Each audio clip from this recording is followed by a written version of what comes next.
और अभी खबर यह है कि 9 साला रिफत फातिमा के कातिल अंजाम को पहुंच गए हैं। ननकाना साहब में तीनों मुल्जिमान सीसीडी के मुकाबले में हलाक हो चुके हैं। मुल्जिमान ने चंद रोज कबल 9 साला बच्ची को अगवा के बाद ज्यादती के बाद कत्ल कर दिया था। हलाक मुल्जिमान की शनाख्त हारून, अली हसनैन और आकिफ के नाम से सामने आई है। सलमान मुस्तफ़ा हमारे नुमाइंदे में ज्वाइन कर चुके हैं, उनसे बात करेंगे। सलमान बताएगा इससे मुतालिक।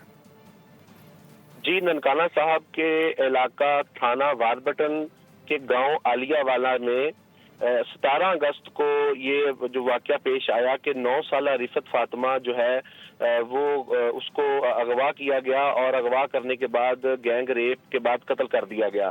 जबकि एजेंसीज की रिपोर्ट के मुताबिक और उन्होंने शनाख्त की और 3 मुबैना मुल्जिमान जो हैं जिनके नाम सामने आए, उन मुल्जिमान के जो नाम है हारून, अली हसनैन और आकिफ के नाम से उनकी शनाख्त हुई और शनाख्त के बाद उनको गिरफ्तार कर लिया गया। जबकि कल रात जो है ननकाना साहब की सीसीडी की तरफ से जो है वो खबर मौसूल हुई कि तीनों जो मुल्जिमान हैं वो डकैती मोटरसाइकिल छीन कर फरार होने में जो है मुल्जिमान का सीसीडी से मुबैना मुकाबला हुआ और फायरिंग के तबादले में अपने ही। बहुत शुक्रिया आपका।